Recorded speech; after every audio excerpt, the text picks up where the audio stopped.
Good morning, everyone. I am so disappointed that I could not be there with all of you in Hazendal today. So please excuse me if I whine about it.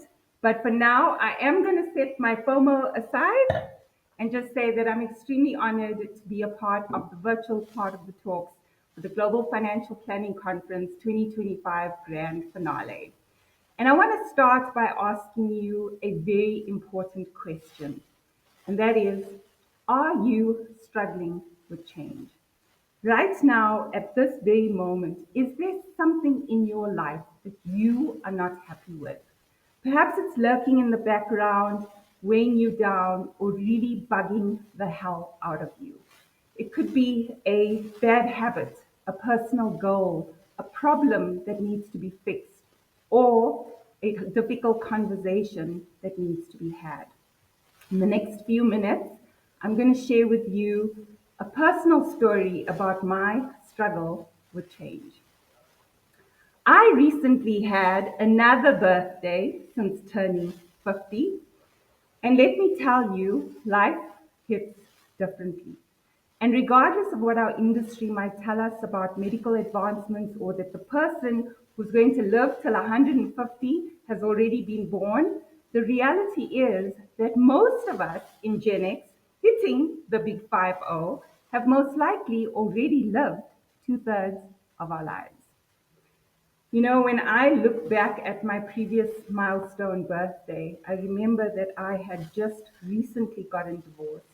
I was struggling to navigate life as a co parent and trying to figure out who I was, single and alone.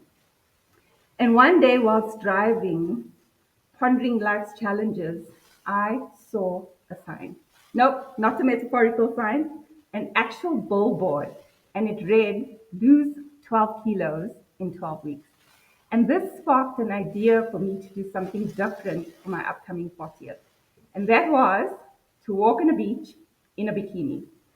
Now, perhaps this isn't a big deal for many, but for someone like me who grew up lacking self confidence and who was also raised in a somewhat conservative Indian household, this was unthinkable. Fast track or backtrack to 40, I did not achieve my goal. Why? Because I hadn't fully committed to embracing the changes that I need to have made. I still got to go to Thailand. I still wore a bikini, but I hadn't reached that level of confidence that I needed. Turns out gaining confidence is not only about how you look on the outside. Now, at this point, you might be wondering, what does birthdays and bikinis have to do with changing money stories? And after working in the financial wellness space, what I've realized or what I've seen is that our clients are also really struggling with change. A book I recently read, The Only Constant by Najwa Zebian, who herself shares personal struggles that she had to embrace with change as a traditionally raised Muslim woman from Lebanon, now living in modern day Canada. And she segments change into three types: the changes we choose, the changes we don't, and the changes we need to make. Relating this back to my own personal struggle with embracing change, this is what I've learned over the last decade. The changes we need to, the changes we choose. The changes we choose. Woo! There has to be some humor in this, right? Even though that billboard sparked my fitness journey, a decade later, I was still struggling with the disappointment of not having achieved my 40th birthday goal. And I knew that if I did not do it now, it was certainly not going to happen at 60. And so on my 49th birthday, I declared to the world that I would be embarking on a 365 days epic journey to 50. Lesson one: your life doesn't get better by chance, it gets better by change. The changes we don't choose. As luck would have it, there are some things that we don't get to choose. And I was rudely awakened to the fact that my body was not capable of doing what it could at 39. At 49. At 49, changes to my body included hormonal imbalances due to menopause and even slower metabolism, not to mention that dreaded C word that made it even more challenging to walk on a beach in a bikini. Ladies, you know what I am talking about. But the last thing I wanted was to lose faith. So I had no choice but to continue to do what I publicly said I would. Lesson two, change doesn't need your approval. It's going to happen anyways. The changes we need to make. I knew that if I was going to achieve my goal this time around, I would need to do something completely different. So I gave up alcohol for a year. I started following a healthy eating plan, or as much as I could. I tracked and monitored my progress on a monthly basis. I trained 5 to 6 times a week and added boxing, kickboxing, and Muay Thai to strength training. Lesson three, progress is impossible without change. And we all want change. We want to look and feel better. We want more money. But not all of us will be willing to do whatever it takes to effect that change. Najwa says that not changing is really ever about not wanting change. It's more about not believing you have the ability to live through that change. So, whilst we all want change, we also want it to be easy. So, how do we get more of our clients to embrace changing their money stories? The changes they choose.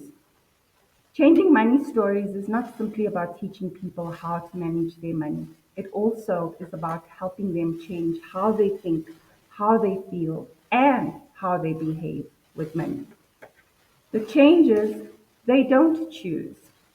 There will always be some change that comes up that they don't get to choose. An unplanned expense, the death of a loved one, and even an illness. And having a plan, as well as a backup plan, is absolutely critical for success. And so too is embracing change when those plans themselves need to be changed. The changes they need to make. Those same costly lessons are going to continue to show up until they make the changes they need to make. Spending more than they earn, living a lifestyle that they can't afford using credit, not saving, all these changes that they know they need to make will eventually catch up with them tomorrow.